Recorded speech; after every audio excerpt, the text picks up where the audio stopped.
가령의 달이었습니다. 6월은 어떤 달이라고 부르는가 하면 우리가 호국보훈의 달이라고 부릅니다. 호국이란 나라를 보호하고 지킨다라는 의미고 보훈은 공훈에 보답한다라는 그런 의미입니다. 그래서 호국보훈의 달은 나라를 위해서 자신의 몸과 마음을 바친 분들을 기리는 달이 바로 호국보훈의 달입니다. 호국보훈의 달을 맞아서 6월 1일 정부가 국무총리 명의로 이런 성명서를 발표했습니다. 올해는 봉오동 전투와 청산리 전투에서 승리한 지 100년이다. 6.25 전쟁 70주년, 4.19 혁명 60주년, 독립고국 민주의 애국 정신이 빛나는 해입니다. 그리고 이렇게 말했습니다. 일제모진 탄압에 굴하지 않고 나라를 지킨 독립선연들, 참혹한 전쟁으로부터 나라를 지킨 호국 용사들, 독재에 저항하며 나라를 바로 세운 민주 열사들이 계셨습니다. 이분들의 숭고한 희생과 헌신 외에 오늘 대한민국이 있다는 것을 우리 모두가 다 잊지 말아야 할 것입니다. 라는 성명을 발표했습니다.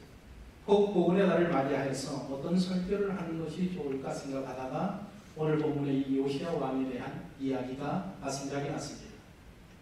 요시야 왕은 무너져가는 나라와 민족을 바로 세우기 위해서 끝까지 노력한 그런 인물입니다. 요시야 왕은 적과 싸우다가 전장에서 숨진 그런 인물입니다. 그리고 요시야는 모든 백성으로부터 사랑과 존경을 받고 또 그가 죽었을 때에 모든 사람들이 그의 죽음을 애통했던 그런 지도자, 그런 왕이었습니다. 이런 요시야 왕에 대해서 함께 살펴보면서 호국보훈의 달을 맞이하여서 나는 어떻게 이 세상을 오늘날 살아가야 될 것인가에 대한 문제를 한번 생각해 보고자 합니다. 어떻게 살아야 하는가에 대한 문제는 모든 사람들의 고민입니다. 현재 우리들뿐만 아니라 100년 전의 사람들도 1000년 전의 사람들도 동일한 고민을 하고 살았습니다. 나는 어떻게 살아야 하는가? 인류 역사 위에 존재했던 모든 사람들이 동일한 고민과 질문과 문제를 갖고 살았습니다. 그래서 역사가 중요합니다. 역사는 우리가 나아가야 할 방향을 제시해 주기 때문에 그렇습니다. 우리는 역사를 통해서 사람들이 어떤 선택을 했는지, 어떤 길을 걸었는지, 어떤 의미를 남겼는지를 생각하게 됩니다. 그런 생각을 통해서 우리는 이 시대에 어떤 결정을 내리며 살아가야 되는가를 역사를 통해서 알게 되는 것입니다. 역사는 나보다 앞서 살았던 사람들의 삶을 들여다보면서 나는 어떻게 살 것인가를 고민하고 실천할 수 있도록 도와줍니다. 요시야 왕에 대한 기록은 열왕기하 22장, 23장과 역대기하 34장, 35장에 기록되어 있습니다. 두 성경의 요시야에 대해서 기록을 하고 있는데 방법과 관점이 다릅니다. 열왕기서는 북이스라엘 중심으로 기록된 역사서고 역대기서는 남유다를 중심으로 해서 기록된 역사서입니다. 그래서 열왕기서를 기록한 사가는 어떻게 기록을 했는가 하면 해석으로서의 역사를 기록했고 역대기를 기록한 사가는 사실로서의 역사를 기록을 했습니다. 지난달 광주에서 5.18 기념 행사가 있었습니다. 5.18은 우리가 다 알다시피 1980년 5월 18일 광주와 전남 일원에서 일어난 그런 일입니다. 신군부의 집권 음모를 규탄하고 민주주의 실현을 요구하면서 전개된 민중항쟁의 날입니다. 5월 18일이라는 것은 사실로서의 역사입니다. 5월 18일 날 그런 역사가 있었다는 것입니다. 그런데 이 5.18을 어떻게 해석하는가 하면 지금은 민주항쟁과 민주화운동이라고 부릅니다. 바로 이것이 해석으로서의 역사라는 것입니다. 사실로서의 역사는 5.18이고 이 5.18에 대한 해석으로서의 역사는 민주항쟁, 민주화운동이라는 역사로 바라본다는 것입니다. 이처럼 요시야에 대한 바라보는 관점도 해석하는 방법도 다른 것입니다. 오늘 우리는 사실로서의 역사를 기록한 이 역대기서 본문을 통해서 요시야 왕에 대해서 살펴보고자 합니다. 요시야 그는 누군가? 고대 이스라엘도 우리나라처럼 남북으로 분단된 국가였었습니다. 그래서 남쪽 유다에 19명의 왕이 있었고 북쪽에는 19명의 왕이 있었습니다. 남쪽, 북쪽 다 19명의 왕이 두었습니다. 그래서 모두 38명의 왕이 있었는데 38명의 왕 중에 최고의 왕을 꼽으라고 하면 누구겠습니까? 다윗입니다. 그런데 다윗과 견줄 만한 인물을 뽑으라고 하면 단연 요시야 왕을 뽑을 수 있습니다. 요시야는 아버지와 할아버지의 길을 걸어가지 않았습니다. 아버지와 할아버지는 불신앙의 길을 걸어가지만 아버지와 할아버지의 그 불신앙의 길을 걷지 아니한 사람이 요시야 왕입니다. 그들이 세운 우상을 회포하고 자고나 오르나 치우치지 아니하고 의의 길을 걸어갔습니다. 아버지는 암몬이라는 사람인데 20살에 왕에 올라서 2년 만에 신하들에게 암살을 당하고 맙니다. 그는 여호와 보시기에 악을 행한 사람이었습니다. 그의 아버지가 세운 우상을 섬기고 제사하면서 아버지보다 더 범죄를 많이 한 그런 사람이었어요. 결국에 2년 만에 반역을 일으킨 신하들에 의해서 암살을 당하고 맙니다. 할아버지는 므낫셋이라는 사람인데 12살에 왕이 되어서 55년간 통치를 하게 됩니다. 왕들 가운데 가장 오래 통치한 사람이 요시야의 할아버지입니다. 이 할아버지 므낫셋도 여호와 보시기에 악을 행한 왕이고 그의 아버지 히스기야가 헐어버린 산당을 다시 세우고 바알과 아세라와 1월 성신을 섬기고 우상을 세운 왕이 바로 이 요시야 왕의 할아버지입니다. 성전 마당에 1월 성신 제단을 쌓았습니다. 흰놈의 골짜기에서는 아들들을 데리고 와서 그들을 죽여서 제물로 바치는 그런 왕이었었습니다.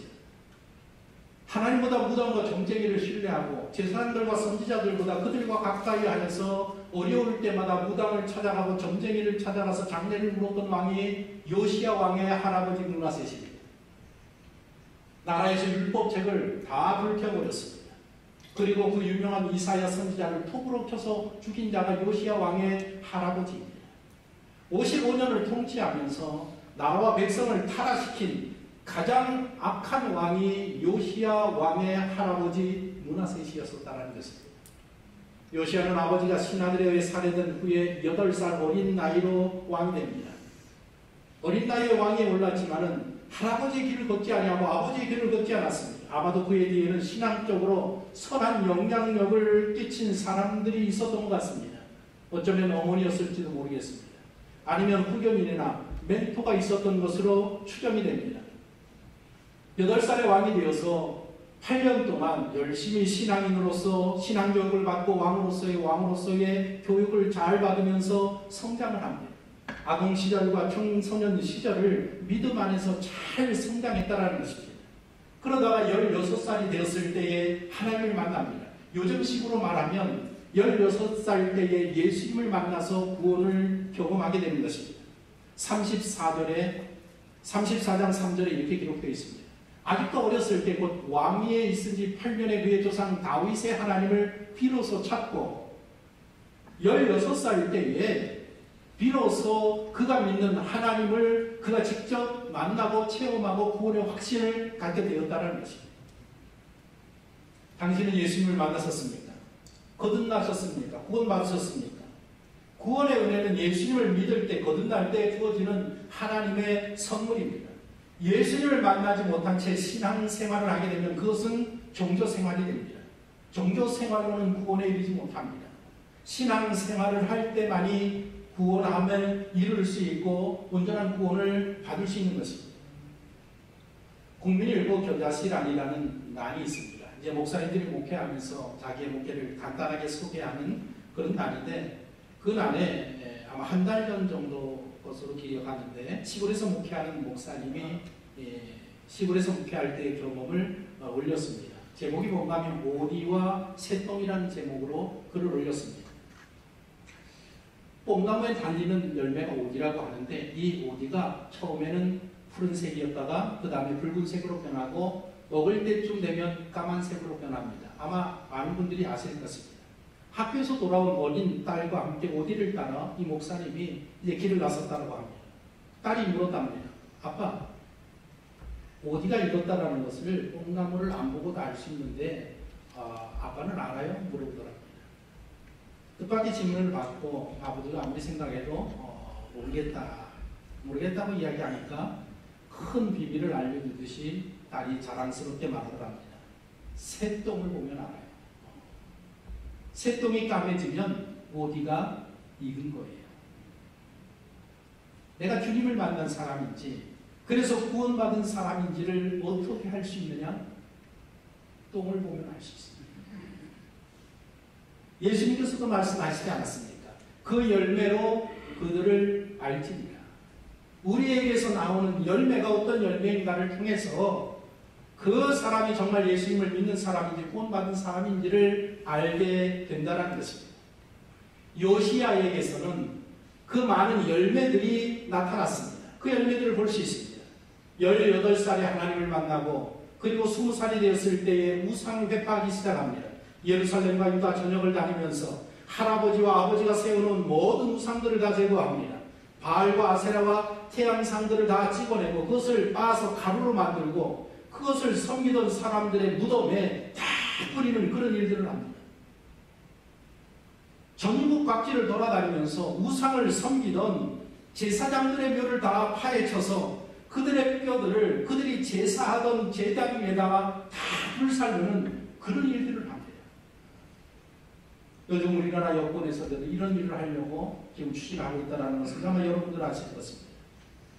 역사를 바로 세우겠다라고 지금 이야기를 하면서 그 중에 하나가 국립현충원에 안장된 친일 반민족 행위자들 그들의 표를 다 파헤쳐서 이장을 시켜야 된다는 이야기를 지금 하고 있습니다. 그래서 국립묘지법을 개정하겠다라고 21대 국회에서 발의하여서 그것을 통과시키고 친일 반민족 행위자 묘지를 파묘할 계획을 지금 갖고 있습니다. 이와 연관해서 올해 만 100세를 맞이한 백선엽 예비역 대장이 국립묘지에 들어갈 수 없다. 왜냐하면 친일 반민족 행위를 한 전력이기 때문에 들어갈 수 없다라고 주장하여서 지금 논란이 되고 있습니다. 또 같은 이야기는 하지만 어쨌든 간에 그런 흡사한 일들을 이 요시야 왕이 했다라는 것입니다. 요시야는 남유다 전국 각지를 돌아다녔을 뿐만 아니라 북이스라엘, 남의 나라까지 지역까지 들어가서 그런 일들을 했습니다. 북이스라엘은 이때 이미 아수르에 의해서 멸망한 상태였었습니다. 그런데 북이스라엘을 멸망시키는 아수라는 제국이 그때는 세력이 약해져서 이 요시야가 그 영토에 들어가서 북이스라엘 영토에 들어가서 그런 일들을 할지라도 관여할 수 없도록 세력이 약해져 있었기 때문에 요시야는 과거 자기 나라의 땅이었던 북이스라엘에 가서 그런 일들을 다 행하고 6년 동안 부지런히 전국 각지를 다니면서 그런 열심을 가지고 우상을 회파하고 우상을 섬기던 제사장들의 묘를 파헤치는 그런 일들을 행했다라는 것입니다. 그리고 26살이 되었을 때에 모든 일들을 다 마치고 성전 보수 공사를 시작하게 됩니다. 지난 57년 동안 아버지와 할아버지가 다스리던 그 시대에 우상을 철저하게 섬기고 하나님을 철저하게 배격하고 우상을 섬기던 그런 아버지와 할아버지 시대였었습니다. 그 시대를 생각해 보십시오. 예루살렘 성전이 어떻게 무너져 있었겠습니까? 무너진 예루살렘의 성전을 다시 회복하기 위해서 성전 보수 공사를 계획하고 건축 헌금을 모으고 때가 되어서 공사를 진행하기 시작합니다. 성전 보수 공사를 진행하는 중에 힐기야라는 대제사장이 성전에 있는 헌금을 다 드러내다가 그 바닥에 숨겨져 있던 율법책을 발견하게 됩니다. 율법책이라는 것은 모세오경을 말합니다. 모세오경이 무엇입니까? 창세기, 출애굽기, 레위기, 민수기, 신명기 5권의 성경을 말합니다. 누군가가 그 헌금통 가장 바닥에 감춰둔 모세오경 율법서를 발견하게 되었다는 것입니다. 아마도 할아버지가 통치하던 55년 기간 동안에 그 나라에 분서 갱유가 있었다라고 우리가 추정해 볼 수가 있습니다. 아마 학교에서 분서 갱유가 무엇인지 우리가 다 배웠을 것입니다. 중국 진시황이 통일 제국을 이루고 9년째 되었을 때에 언론 통제를 위한 정책이 바로 분서 갱유였었습니다. 공부한 사람들이, 유학자들이 계속해서 반기를 들고 주나라의 봉건제를 찬양하고 시황제의 정치를 비난하자, 그러자 그 사상의 통제를 위해서 분서갱유를 일으켰습니다. 나라에서 의학서나 점을 치는 책이나 농업서적 외에 모든 서적을 다 모아서 불살라버렸습니다. 그리고 계속해서 문제를 일으키는 학자들을 체포해서 460명을 하나의 생매장한 사건이 바로 흥서대교 유명한 역사의 사건입니다. 아마도 요시야 할아버지 문하세 55년의 통치 기간에 그런 일이 있었던 것 같습니다. 그런 죄 때문에 하나님께서는 더 이상 남유다를 용서할 수 없다라고 말씀을 하였습니다. 문하세 통치 기간 동안에 언론을 통제하고 율법책들을 하나님의 말씀을 전부 찾아서 보이는 대로 다 불살라버렸다라는 것입니다. 그런 시대에 아마도 어떤 제사장이 이 하나님의 말씀을 보관해야 되겠다고 생각하고 그것을 누구도 발견할 수 없는 헌금통 가장 깊은 곳에 그것을 엎어놓고 보관했다는 것입니다. 그 숨겨뒀던 것이 요시야가 성전 보수 공사를 하면서 발견되어진 겁니다. 57년 만에 하나님의 말씀이 손에 쥐어졌습니다. 상상해 보십시오. 그동안 요시야가 그렇게 믿음과 신앙으로 자랐어도 성경 말씀을 본 적이 없습니다. 신앙 좋은 후견인들과 신앙 좋은 어머니로부터 구전으로 그냥 말하는 것으로 하나님은 어떤 분이고 우리나라 역사는 누구고 아브라함은 누구고 모세는 누구고 아마 그렇게 해서 신앙 교육을 받았을 것입니다. 그러다가 그 말로만 듣던 하나님의 말씀을 손에 57년 만에 쥐게 되었다는 것입니다. 얼마나 감격했겠습니까? 그 성경을 손에 쥐고 서기관에게 주면서 읽으라. 그래서 왕이 앉아있고 대신 고관들이 앉아서 처음으로 성경을 펼쳐서 서기관이 읽는 하나님의 말씀을 듣는 것입니다. 창세기 1장 1절부터 있습니다. 태초에 하나님이 천지를 창조하시니라. 땅이 혼돈하고 공허하며 흑암이 깊음 위에 있고 하나님의 영은 수면 위에 운행하시니라. 이 글로부터 시작해서 창세기 말씀을 다 듣습니다. 출애굽기로 넘어갑니다. 야곱과 함께 각기 자기 가족을 데리고 애굽에 이른 이스라엘 아들들의 이름은 이러하니라. 그래서 출애굽기 말씀을 다 듣습니다. 레위기로 넘어갑니다. 여호와께서 회막에서 모세를 부르시고 그에게 말씀하여 이르시되 이스라엘 자손에게 말하여 이르되 너희 중에 누구든지 여호와께 예물을 드리려거든 가축 중에 소나 양으로 예물을 드릴지니라 하면서 레위기서의 말씀을 쭉 듣습니다. 민수기서로 넘어갑니다. 이스라엘 자손의 애굽 땅에서 나오는 둘째 달 첫째 날에 여호와께서 시내 광야 회막에서 모세에게 말씀하여 이르시되 민수기의 말씀을 쭉 듣습니다. 그리고 마지막 신명기 말씀으로 넘어갑니다. 이는 모세가 요단 저쪽 숲 맞은편의 아라바 광야 곧 바란과 도멜과 라반과 하세롯과 가사합 사이에서 이스라엘 무리에게 선포한 말씀이니라. 서기관을 암송하는 율법의 말씀을 듣는 요시야는 그 말씀을 들으면서 지난 57년간 아버지의 통치 시대에 할아버지의 통치 시대에 이 백성이 얼마나 하나님을 대적하고 불의한 길을 불신앙의 길을 걸어갔는지를 통감하게 됩니다. 그 결과 이 나라 이 민족에게 닥칠 징계와 심판을 듣게 됩니다.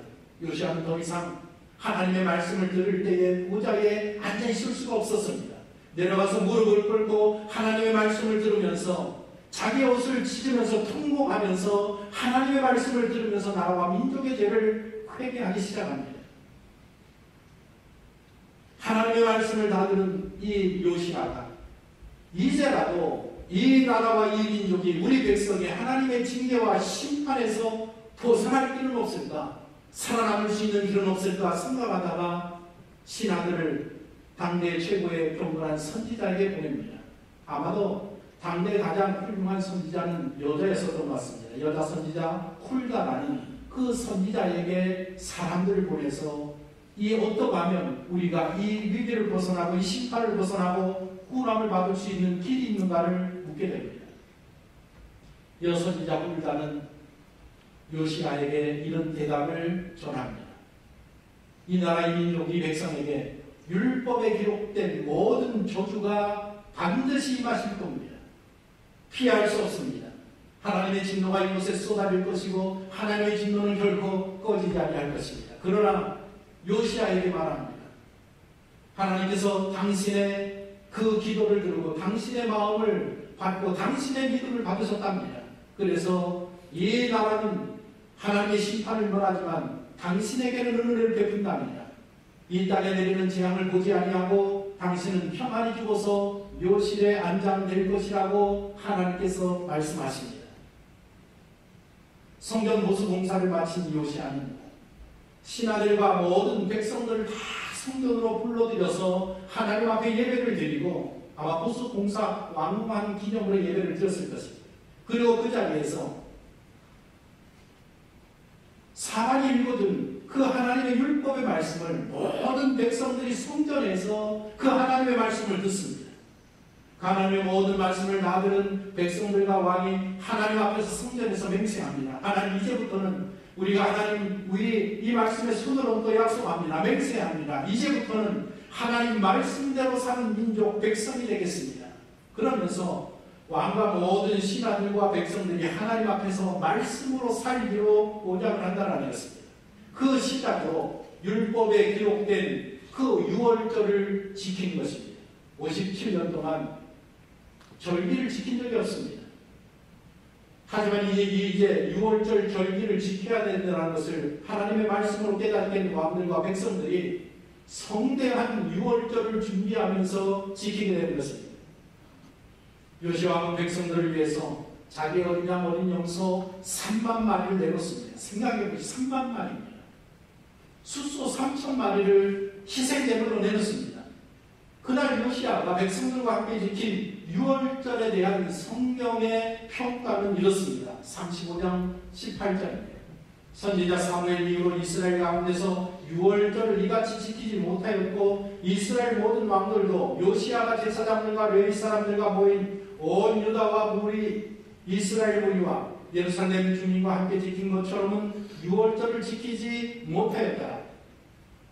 남유다 백성들만 초대한 게 아니라 저 북쪽 이스라엘 백성들, 나라가 비록 많아였지만 같은 민족으로 살아남은 그 모든 사람들을 다 초대하여서 하나님 앞에 성대한 유월절을 지킨다는 것입니다. 26살에 성대한 유월절을 지키면서 하나님의 말씀에 절대적으로 순종하기로 백성들과 함께 언약을 맺습니다. 그리고 남유다는 13년 태평성대를 유지하게 됩니다. 그리고 13년 후에 전쟁이 발발합니다. 남쪽의 이집트 제국의 왕 바로느고가 세력이 약해진 북쪽 아수르 제국을 침공합니다. 남쪽에서 북쪽을 침공하려고 하면 유다를 통과해야 됩니다. 그래서 유다를 통과해서 갈그미스라는 전쟁터로 나가야 하는 것입니다. 이때에 남쪽의 바로느고가 북침한다라는 그런 소식이 듣고 요시아가 군대를 모아서 이제 북진하는 바로느고를 막기 위하여서 전쟁터로 나갑니다. 무리도라는 곳에서 기다리고 전쟁을 이제 치르게 됩니다. 이때 바로느고가 요시아 왕에게 사실을 보내서 이렇게 말합니다. 나는 당신과 싸우기를 원하지 않습니다. 길만 터주면 나는 아수르를 치고 다시 우리나라로 돌아가겠습니다. 그러니 당신은 이 전쟁에 관여하지 마십시오. 하지만 요시아는 군대를 철수시키지 아니하고 바로느고를 막고 싸우다가 무리도 골짜기에서 화살을 맞고 전사합니다. 사람들은 요시아가 왜 이렇게 어리석은 행동을 했을까? 그의 죽음에 대해서 여러 가지 이야기를 합니다. 제가 설교를 준비하면서 지난주에 다른 어떤 목사님, 유명한 목사님이 이 부분을 가지고 설교하는 설교를 제가 좀 들어봤습니다. 이 대목에서 그 목사님은 이렇게 해석하더라고요. 요시아가 바로느고가 이렇게 개인적인 좋지 않은 감정을 가지고 있어서 그 길을 내주지 아니하고 끝까지 싸우다가 죽었다. 그러면서 그 대목을 가지고 설교하는 것을 제가 들었습니다. 제 생각은 그렇지 않습니다. 제 생각은 그 당시에 정치적인 상황 때문에 어쩔 수 없는 그런 선택이었다는 것입니다. 남유다는 그때만 해도 지난 100년 동안 아수르 세력 밑에 있었습니다. 그래서 늘 조공을 바치는 약소국가였었습니다. 그러니까 그 남유다의 그때의 처지가 우리나라 처지와 요즘 동일합니다. 중국이라는 나라의 눈치도 봐야 되고 미국이라는 눈치도 지금 보아야 됩니다. 홍콩의 국가보안법 통과를 위해서 미국에서는 우리 편에 서서 반대해라고 이야기하고 중국 편에서는 우리 편에 서서 통과시키는 데 써라. 만약에 우리와 함께하지 않으면 좋지 아니할 것이다. 그런 아방리의 많은 압박을 지금 우리나라가 받고 있는 그런 것이란 말입니다. 요시아가 그 당시에 전쟁에 참여할 수밖에 없었던 것은 아수르 제국이 애굽이 쳐들어온다는 것을 알고 네가 가서 그 중간에서 막아라. 이런 아마 요청이 있었으리라고 생각합니다. 그러니까 요시아로서는 어떻게 거절할 수 없는 그런 일이었었기 때문에 결국에 전장에 나가서 허무하게 39살에 전장터에서 그 유명한 그 아주 훌륭한 왕이 전사하고 말았다는 것입니다. 39살에 이 요시아 왕이 죽으면서 모든 백성들이 다 애도합니다. 예레미야 선지 같은 선지자는 애가를 지어서 이 요시아 왕의 죽음을 슬퍼하면서 애도합니다. 그러나 그가 이른 나이에 39살에 그 전장터에서 죽은 것은 하나님의 은혜였고 하나님이 약속한 약속을 이행하셨다는 사실입니다.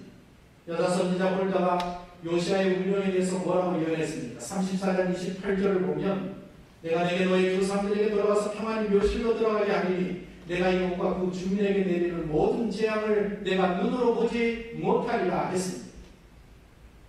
요시아는 하나님의 약속대로 그 나라에 내려지는 모든 재앙을 두 눈으로 보지 아니하고 39살 젊은 나이에 전장터에서 세계를 망하고 말았다는 것입니다. 요시아가 죽은 이듬해에 바벨론의 느부갓네살이 대군을 이끌고 남유다를 침공합니다.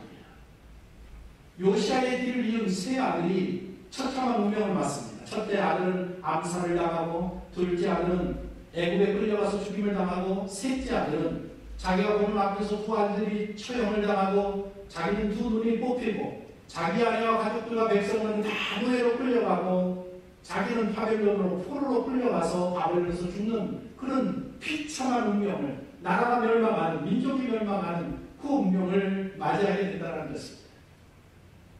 그러나 그런 비참한 역사를 요시아는 보지 않고 39살 이른 나이에 세계를 마감하고 모든 백성들 애도 가운데에 장래가 치워진 것입니다.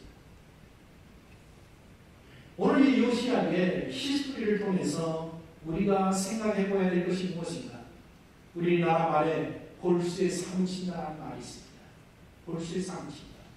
원한이 골수에 사무친다. 그의 병이 골수에 사무쳐서 절망적이다. 이런 말들이 있습니다. 사무치다라는 말이 무엇입니까? 깊이 스며든다.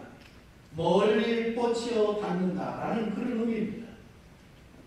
요시아가 왕위에 올랐을 때에 남유다의 죄는, 백성들의 죄는 이미 골수에 사무쳐 있었다는 것입니다. 아버지 할아버지 57년간, 아니 솔로몬 때로부터 여호와 보시기에 악을 행하던 일들을 멈추지 아니하였고 지난 아버지와 할아버지 57년 동안에는 크게 달하고 말았다는 것입니다. 하나님에 대한 불신앙, 불순종, 타락, 반역이 골수에 사무쳐버리고 말았다는 것입니다. 그런 때에 요시아가 왕위를 물려받았습니다. 8살의 왕위에 물려받아서 신앙으로 잘 성장했습니다. 16살에 하나님을 만났습니다. 20살에 사회를 개혁하고 종교를 개혁하고 생활을 개혁하고 26살에 성전보수 공사를 하고 말씀 회복 운동을 일으키고 57년 동안 끊어졌던 유월절을 지키는 그런 신앙 부운동을 일으켰단 말입니다. 하지만 그의 결심과 헌신이 이미 작정된 하나님의 심판과 징계와 형벌의 판을 뒤집지는 못했다는 것입니다. 시편 127편 1절에 이런 말이 있습니다. 여호와께서 집을 세우지 아니하시면 세우는 자의 수고가 헛되도다. 요시아는 나라를 세우려고, 민족을 세우려고 애쓰고 수고하고 최선을 다했지만 결국에는 세우지 못했다는 것입니다. 왜 그렇습니까? 하나님이 세워주지 아니하셨기 때문에. 그러면 왜 하나님이 세워주시지 않습니까?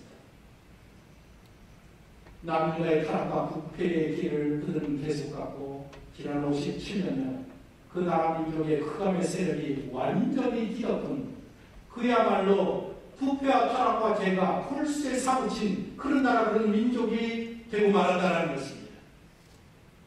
요시아라는 왕이 나와서 한 일이 무엇입니까?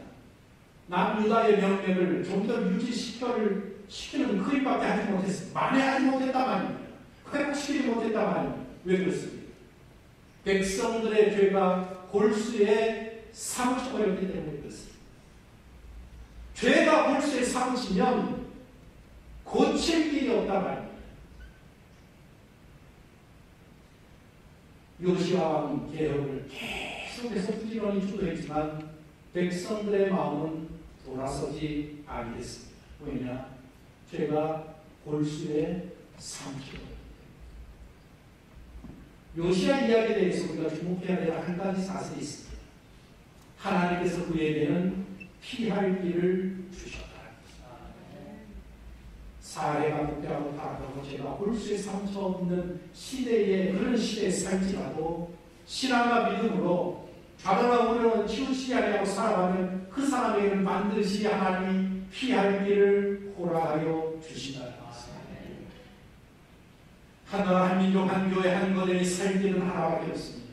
하나님께로 다가가는 길. 더 늦기 전에 하나님께로 돌아서는 길입니다. 죄가 불순종이, 불신앙이 골수에 사무치기 전에 하나님에게로 돌아서야 한다는 것입니다. 죄가 깊어지면 깊어질수록 그러면 돌아설래야 돌아설 수가 없게 된 것입니다. 저는 우리나라 이 민족이 하나님 앞에서 그렇게 되지 않을까 심히 염려합니다. 저는 우리 교회와 우리 교회 모든 성도의 가정이 그렇게 되지 않을까 걱정이 됩니다. 제가 골수에 사무치기까지 하나님 앞에 파멸을 일삼고 불신한 일을 걸어가지 않을까 걱정이 됩니다. 이 시대에 우리 장로님이 기도한 것처럼 코로나가 세상의 모든 것들을 다 멈추게 만들었습니다. 모든 것들이 다 멈추었습니다.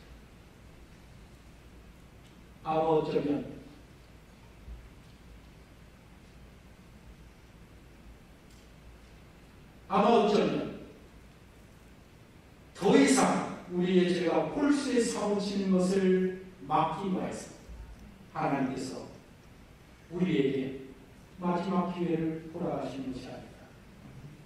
너희를 돌아오라. 너희의 삶을 돌아오라. 너희의 신앙을 돌아오라.